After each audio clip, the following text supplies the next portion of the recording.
네, 김대기 선생입니다. 자, 2020년 수능특강 고전문문 5강 설명 시작합니다.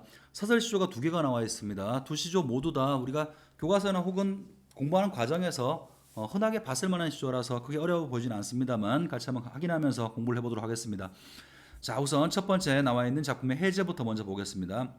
이 작품은 그리운 임을 빨리 만나고 싶어하는 진솔한 마음을 구체적인 행동을 통해서 보여주고 있는 사설시조라고 했습니다. 자, 일단 우선 그리운 임이라고 했으니까 화자의 정서 하나 확인할 수 있겠네요. 님에 대한 그리움이고 상황은 님의 부재의 상황이겠죠. 자, 그리고 이 시의 특별한 점은 그러한 것을 구체적 행동을 통해서 표현을 했다라는 겁니다. 여러 가지 행동들이 열거될 거예요. 시간 순서에 따라서 열거될 겁니다. 자, 두 번째, 이미 온다는 소식을 들은 화자는 중문으로 나서고 대문으로 나가서 지방 위에 치달아 앉아 이미 오는지 바라본다. 이제 이게 위에서 이야기했던 여러 가지 행동들을 구체적으로 나열하고 있는 겁니다. 자, 이와 같은 행동은 임을 어서 빨리 만나고자 하는 간절한 마음. 자, 다시 이 말을 풀어서 얘기하면 간절한 기다림의 마음이겠죠. 혹은 간절한 그리움의 마음 때문에 이런 행동들이 나온다라고 보면 되겠습니다. 자, 우선 그러면 첫 번째부터 읽어볼게요. 님이 온다고 하거늘. 자, 부재했던 님이 온다는 소식을 들었어요. 그래서 저녁밥을 일찍 지어 먹고 자, 이제 님을 기다리러 갑니다. 중장이 꽤 길죠, 그죠? 이게 전부 다 님을 기다리는 하자의 어떤 행동들이 하나하나 나열되게 시작할 겁니다. 여기 뭐 중문이나 대문 같은 것들 혹은 지방 같은 것들이 정확히 뭘 의미하는가 다 알 필요 없고요. 자기 집 안방에서부터 시작해가지고 대문 밖까지 나가는 과정이라고 보시면 돼요. 자, 중문을 나서서 자, 여자가 있는 그 규방하고 남자가 있는 방을 나누는 중문을 나서서 일단 대문 밖으로 나갑니다.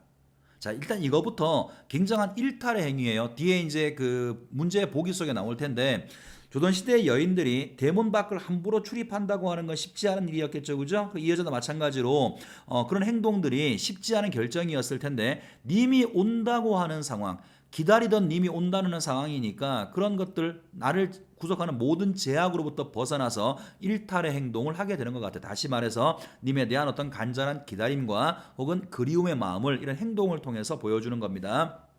다시 보시죠.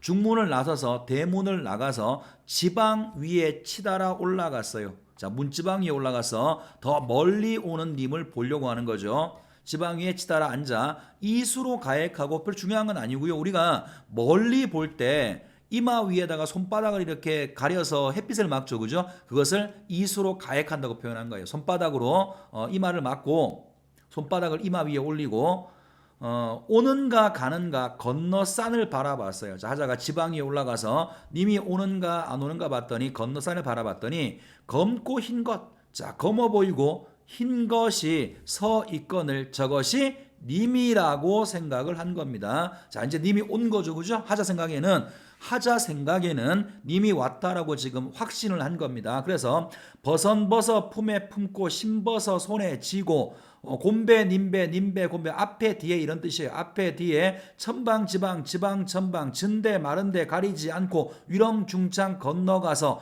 정엔 말을 하려고 하고 견눈으로 자, 견눈으로 님처럼 보이는 검고 흰 것 옆에 바쁘게 달려가서 견눈으로 흘낏 봤더니 상년 7월 열사흘 날 갈가벗긴 주추리 3대.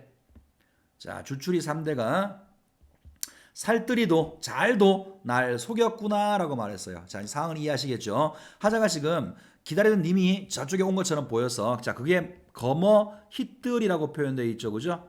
이게 제일 처음에는 뭐라고 생각했냐면 님이라고 생각한 거예요. 그래서 아주 바쁜 모습으로 신발까지 벗어들고 막 뛰어갔더니 그것이 님이 아니라 뭐였냐면 주추리 3대였다고. 그러니까 주추리 3대가 밭에다가 세워두는 어떤 어떻게 말하면 여러분 이게 쉬울까요? 실제로 본 적이 없는 사람이 대부분이겠죠, 그죠? 그냥 추수가 끝난 밭에다가 뭐 농작물 같은 것들이 지탱하기 위해서 세워두는 막대 같은 거라고 생각하셔도 될 것 같아요. 어쨌든 님이 아닌 거죠, 그죠? 님이라고 오해했다가 막상 가봤더니 님이 아니라 주추리 3대가 님처럼 보였던 거예요. 자, 절대 님과 비슷해 보이지도 않는 이놈이 님처럼 보인 이유는 뭐 때문이겠어요? 역시 마찬가지로 간절한 그 기다림 때문에 그렇겠죠. 자, 그 다음이 문제입니다. 이제 이까지는 흔하게 많이 이제 뭐 우리가 상상할 수 있는 상황인데 그 다음 보시면 자, 종장을 읽기 전에 우리가 만약에 이 상황이라 그러면 마지막에 뭐가 나와야 될까요? 자, 탄식하는 거, 절망하는 거, 님이 아니었구나, 슬픔이 나오는 게 맞죠. 우리의 예상은. 자, 그런데 종장에서 뭐라고 말하냐면 모처라 밤이기망정이지 낮이었다면 웃길 뻔했구나, 남들 웃길 뻔했구나. 더 쉽게 풀어볼까요? 쪽팔려 죽을 뻔했네, 이런 말이잖아, 그지? 그러니까 마지막 부분에서는 우리의 어떤 그 예상과는 다르게 다행스럽다라고 말하고 있는 거죠. 그러니까 우리가 기대했던 거와는 다른 어떤 표현을 썼으니까 읽는 사람한테는 허탈한 웃음을 줄 수 있겠죠. 그래서 해악성이 있다라고 이야기를 하는 겁니다. 그리고 표현상의 특징에서는 중장 같은 경우에는 행동들을 쭉 나열하고 있죠, 그죠? 나열하고 있고 매우 빠른 호흡으로 읽게 만들어 놨어요. 이런 것들이 다 님에 대한 간절한 기다림을 보여주는 하나의 장치일 수 있을 것 같고, 그 다음에 한자어 같은 건 전혀 보이지 않죠. 한자어 보이지 않고 일상어들을 쓰고 있습니다. 또 하나가 음성 상징어, 의성어, 의태어와 같은 음성 상징어를 사용해서 글에 생동감을 주고 있다라고도 말할 수가 있겠죠. 자, 일단 첫 번째 시는 간단하게 해결이 됐고요. 자, 두 번째 가보겠습니다. 자, 이 작품은 임과 이별한 상황 똑같네요, 그죠? 자, 님과 이별한 상황에서 느끼는 절박한 마음. 그럼 아마 아까 시하고 공통점과 차이점이 있을 텐데요. 이별한 상황이라고 하는 건 아마 공통점 같고요. 차이점은 가시 같은 경우에는 이별한 이후에 한참 기다리는 중인 거죠. 그러니까 이별한 순간이 좀 오래된 것 같아요. 근데 지금 보는 나 같은 경우에는 이별한 그 순간에 얼마 되지 않았을 때 그 마음의 상태를 표현한 것처럼 보입니다. 다시 읽어볼게요. 느끼는 절박한 마음을 비교, 자, 이글서에 사용된 표현 방식입니다. 비교, 열거, 그 다음에 과장 등의 다양한 수사법을 사용해서 표현하는 사설시조이다. 화자는 목숨을 잃을 절체절명의 위기에 처한 까토리와, 아까 비교의 방식 쓴다 그랬죠, 그죠? 이거 비교하는 거예요. 까토리와 바다 한가운데 위기에 처한 도사공, 뱃사공의 절박한 심정에 견주어 비교해서 임을 여윈 참담한 심정을 나타내고 있다. 자, 까투리나 도사공이 하자와 비교 대상이 되는 겁니다. 자, 그러면 지문을 읽어보도록 하겠습니다. 자, 첫 번째가 이제 초장에서는 나무도 바위돌도 없는 산입니다. 자, 숨을 곳이 전혀 없는 산이죠. 나무도 바위돌도 없는 산에 매개, 매, 독수리 같은 새 알죠? 자, 매한테 쫓기는 까토리의 속마음, 까토리가 암껑이 까토리죠, 그죠? 그러니까 얘는 지금 매우 절박한 상황인 거죠. 숨을 곳도 없는데 이제 곧 잡혀 먹힐 것 같은 이런 절박한 상황에 놓여 있는 까토리의 안 속마음이란 말이겠죠. 까토리의 속마음과, 자, 이것도 중장이 굉장히 긴데요.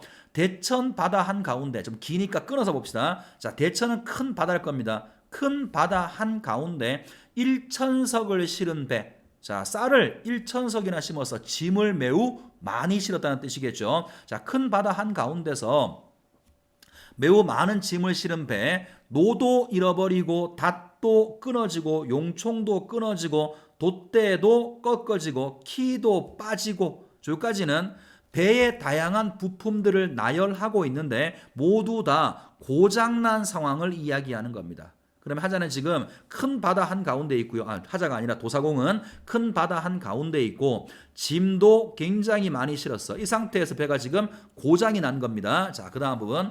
바람 불어 물결치고 안개 섞여 잦아진 날의 갈 길은 천리말리 남았는데, 자, 이제 보세요. 이 상황에서 바람까지 불고 있어요. 큰 바람. 대풍까지 불었으니까 날씨도 좋지 않은 겁니다. 그리고 갈 길조차도 천리 말리 남았는데, 자, 사면이 거먹 어둑 저못 천지정막 까치 노을이 떴어. 그러면 이제 서서히 시간도 밤이 되는 거죠. 저녁이 온 겁니다. 이 상황에서 수적을 만난, 자, 수적은 해적이겠죠. 안 그래도 돌아가실 것 같은데 이 상황에서 해적까지 만난 도사공, 뱃사공의 속마음과, 자, 지금 이 뱃사공의 속마음은 글쎄요, 설상가상의 상황이죠, 그죠?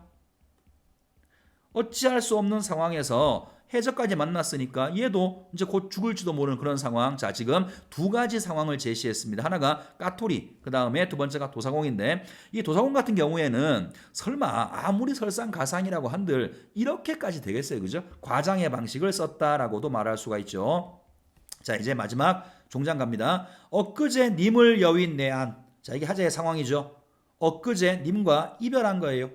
님과 이별한 내 속마음이 어찌 같겠는가, 비교할 수가 없다라는 거죠. 자, 죽을 위기에 놓여 있는 까토리의 속마음과 이제 어찌 될지 모르는 위험한 상황에 놓여 있는 도사공의 속마음, 이거보다 엊그제 님과 이별한 나의 속마음이 훨씬 더 살기 힘들고 미칠 것만 같다라고 말하고 있는 거죠. 그래서 비교의 방식, 과장의 방식, 열거의 방식을 통해서 화자가 이별 후에 느끼는 절박한 심정을 표현한 시조가 지금 보시는 요게 되겠습니다. 자, 두 개 모두 다 아마 처음 보는 사람은 거의 없을 거예요. 자, 그러면 문제 한번 확인해 보겠습니다. 1번 가와 나에 대한 설명이다. 적절한 걸 골라봐라. 1번 가는 나와 달리 항상 하던 대로, 나와 달리는 빼고 검토합시다. 가는 초장과 중장의 대조를 통해서, 자, 가에서 대조가 있나요? 밥 빨리 먹었어. 중장에 님을 찾으러 빨리 달려갔어. 일단 대조가 아니죠. 둘 다 님을 기다리는 간절한 마음이 나와 있으니까 가는 이미 대조가 나온 게 아니고요. 하자의 처지가 긍정적으로 전환됨을 나타낸다고요. 자, 글쎄요. 지금 님이 온다라는 말을 들었으니까 요 말은 완전히 틀린 말은 아니겠네요. 님과 지금 이별하고 있는 상황에서 님이 온다라는 말을 들었으니까 하자의 부정적인 상황이 긍정적으로 바뀌었다. 이제 이 만남의 가능성이 있는 것이니까 뒷부분은 가능해 보이기도 합니다만 대조된다는 말은 전혀 해당 사항이 없는 말이죠. 그러면 나는 더 볼 것도 없죠. 물론 나도 검토해 본다 그러면 나도 초장과 중장이 대조가 아니라 같은 상황, 비슷한 상황이 나열되어 있는 것이니까 가나 모두 대조는 전혀 해당 사항이 없습니다. 자, 2번 가는 나와 달리 또 빼고 먼저 볼게요. 초장에서 구체적 상황의 가정을 통해서 하자가 소망하는 이상적 상황을 제시하고 있다. 자, 초장에서 구체적 상황에 가정을 했다고요? 가정은 뭐뭐 한다면 이런 거잖아. 근데 초장을 보시면 님이 온다고 하거늘, 자, 님이 온다는 소식을 들었다는 거죠. 그러니까 가정한 건 이미 아닌 겁니다. 자, 3번 가볼게요. 나는 가와 달리 초장과 중장의 병렬 관계, 나란히, 자, 하나는 까투리의 속마음하고요, 하나는 도사공의 속마음, 두 가지의 상황을 나란히 제시한 것이니까 병렬 관계를 바탕으로 대상의 상실로부터 촉발된 화자의 정서, 이별의 슬픔이겠죠. 이것을 강조하고 있다. 그러면 나는 그런 게 맞고요. 가와 달리라 그랬죠, 그죠? 나가 설명이 맞으니까 가도 검토해야죠. 가에는 병렬 관계가 나온 게 아니라 하자의 행동의 순서대로 이야기를 전개하고 있으니까 답은 3번이라고 보시면 되겠습니다. 4번은 나는 가와 달리 초장의 자연물의 속성을 바탕으로 부정적 현실 상황에 대응하는 하자의 태도를 암시하고 있어. 자, 일단 하나씩 볼까요? 나에서 자연물의 속성, 까투리가 도망가는 게 자연물의 속성인가요? 숨을 곳이 없어서 속 태우는 모습이 자연물의 속성인가요? 글쎄요, 이거를 드러내는 게 아니죠. 더더군다나 거기에 대한 하자의 태도를 암시하는 것도 역시 전혀 우리가 확인할 수가 없습니다. 5번 가와 나는 모두 종장의 첫 음보에 제시된 감탄사를 통해 그런가요? 나 같은 경우에는 잘 기억이 안 나시죠? 한번 확인합시다. 나의 종장의 첫 부분에 엊그제라는 말로 시작했어요. 다시 말하면 감탄사는 쓰이지 않았다라는 거죠. 답은 3번 말고는 없습니다. 자, 넘어가시고요. 2번 가겠습니다. 2번에 보기가 좀 장황하게 나와 있는데요. 보기를 참고해서 가를 감상했다. 적절치 않은 걸 골라봐라. 자, 조선시대에는 부녀자들이 지켜야 될 규범이 국가적 차원에서 제시되었으며 규범을 어기는 경우에 사회적 제재를 받았기 때문에 규범의 준수가 중시되었습니다. 다음은 조선시대 부녀자들이 지켜야 될 규범으로 통용되었던 내용입니다. 자, 이제 지금부터 보실 내용들은 부녀자들이 지켜야 될 규범이랍니다. 자, 일단 읽어보도록 해볼게요. 자, 가해 하자가 이 규범의 준수가 중시되는 현실 상황 속에서 생활했다고 할 때 이 작품을 어떻게 감상할 수 있을지 생각해 봅시다. 첫 번째 기억. 중문은 양반가에서 남성과 여성의 공간을 엄격하게 구분하는 문이었으며 여성의 중문 밖 출입은 실절, 자 절개를 잃어버린다는 뜻이에요. 자 실절을 의미한다고 하여서 국가 차원에서 금지했어. 그런데 가에 나오는 화자는 중문 밖으로 나왔죠, 그죠? 자 그다음에 소학에서 문 가운데 서 있거나 다닐 때 문지방을 밟아서는 안 된다고 하였으나 사소절에서는 부인들이 구경하기를 좋아해서는 안 된다고 하였다. 자 하자는요 지방 위에 치달아 올라갔죠. 또 역시 규범을 어겼어. 뭐 때문에? 님에 대한 간절한 기다림 때문에. 자 디귿 소학에서는 용모를 단정하게 하고 옷차림을 엄숙하게 가지런히 해야 한다는 규범이 제시되어 있는데 이 규범은 여성에게 더욱더 엄격하게 적용되었어. 자 옷차림을 단정하게 된다고요. 우리가 봤다시피 신발까지 벗어 들고 달려나가죠, 그죠? 역시 디귿도 가해 하자가 어긴 규범이 됩니다. 리을 사소절에서는 신발 소리, 씹는 소리 등 거동과 관련해서 소리를 내는 것을 바람직하지 않다라고 했다. 이것은 여인이 정숙하고 단중한 태도를 지녀야 함을 강조한 것이다. 소리를 내서도 안 된답니다. 자, 미음 소학 등에서는 상대의 얼굴을 똑바로 쳐다보는 것은 예가 아니라고 금하였다. 특히 여성의 경우에 남성을 똑바로 응시하는 것은 금지되고 곁눈으로 보는 것만 허용되어서 자, 가의 제일 마지막을 보세요. 화자가 검어 히트를 보고 님인 줄 알고 달려가죠. 가서 곁눈으로 보나요? 아니면은 직접 바로 보나요? 곁눈으로 보죠. 그러니까 미음 부분은 가의 하자가 지키고 있는 규범이라고 볼 수 있겠네요. 자, 그러면 답을 찾아보겠습니다. 자, 1번 님이 온다는 소식에 기역의 금기 행동을 하는 하자의 모습은 중문을 나갔죠. 님을 만나고 싶어하는 절실한 마음, 간절한 기다림을 나타낸다. 1번 문제 없고요. 자, 2번 니은에서 경계하는 행동을 하는 하자의 모습은 중문이 올라갔어. 자, 중문이 아니라 문지방이죠. 미안합니다. 문지방 위에 올라갔어요. 이 모습은 멀리서라도 님이 오는 모습을 빨리 보고 싶어하는 마음이 표출된 것이야. 뭐라도 조금 높은 데 올라가면 더 잘 보이겠죠. 2번도 당연히 맞는 말이고요.